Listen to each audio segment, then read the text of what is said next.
आइए सुनते हैं आज की नई कहानी। कहानी का मजा लेने के लिए इसे पूरा सुनिए।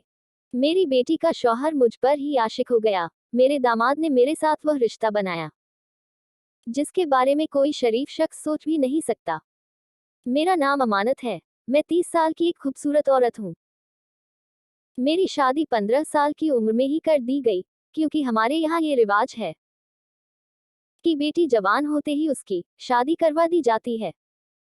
इसलिए इस वक्त मेरे जवान बच्चे भी हैं, मगर उसके बावजूद भी मैंने अपने आप को इस तरह संभल कर रखा हुआ है कि अभी भी एक खूबसूरत औरत हूँ। मेरा जिस्म काफी हद तक स्मार्ट है और मेरी हाइट 5 फीट 6 इंच लंबा है। एक दिन मेरी बेटी सानिया मेरे सामने बैठी थी और वो परेशानी के हालत में दिख रही थी। मेरी बच्ची सानिया की आंखों में आंसू थे और मैं जानती थी कि उसका दिल बहुत छोटा सा है। जरा सी कोई ऊंच नीच हो जाए तो उसका दिल टूट जाता था। लेकिन आज जिस मुसीबत से वह परेशान थी, उस पर तो बड़े बड़े घबरा जाते हैं। मेरी इकलौती बेटी मेरे पास तो शहजादियों की तरह पली थी। सानिया की शादी को 3 ही महीने हुए थे जब वसीम का रिश्ता सनिया के लिए आया। और मैंने जब वसीम को देखा तो वह मुझे पहले ही नजर में भा गए। बाकी देख परख मेरे शौहर और देवरों ने भी कर ली थी, लेकिन मेरी नजर भी अपने दामाद वसीम की शराफत भरे चेहरे से धोखा खा गई थी। मैं यह नहीं जानती थी कि वसीम की नजर मुझ पर थी और वह मेरे पर ही नजर रखता है। मैं इसका अंदाजा भी नहीं लगा सकती थी। वासीन एक हैंडसम लड़का था और हर तरह से मेरी बेटी का शौहर बनने के लिए सही था।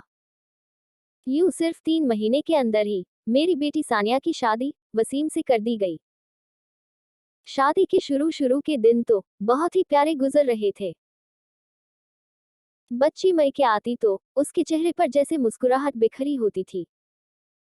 लेकिन धीरे धीरे वसीम के रवैये में बदलाव आने लगे और उसका रवैया सानिया से खराब होने लगा।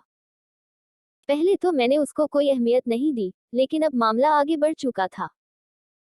अपनी बेटी की आंखों में आंसू बर्दाश्त नहीं कर सकती थी, तो मैंने वसीम से बात करने का फैसला कर लिया। आज दोपहर को मैंने वसीम को घर बुलवाया था, लेकिन मैं नहीं जानती थी कि वसीम यानी मेरे दामाद की नीयत मुझ पर खराब हो चुकी है। मैंने वसीम के बिल्कुल करीब होके पूछा और उसके जवाब में वसीम ने जो कुछ कहा, मुझे सुनकर यकीन नहीं हो रहा था। मैं हैरत और ताज्जुब के मारे मूर्ति बनकर वसीम की शक्ल देख रही थी।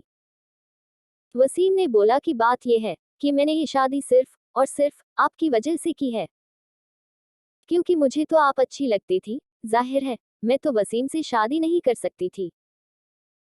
मुझ तक वसीम को पहुंचने के लिए मेरी बच्ची को चारा बनाया गया था। वसीम ने कहा, मैं आपको पाना चाहता हूँ। अमानत बेगम, मुझको आपकी बेटी में कोई दिलचस्पी नहीं है।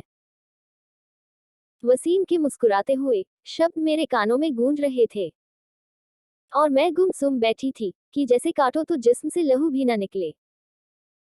वसीम, यह कैसे मुमकिन है? मैं तो तुम्हारी सास हूँ, तुम्हारी माँ जैसी हैं।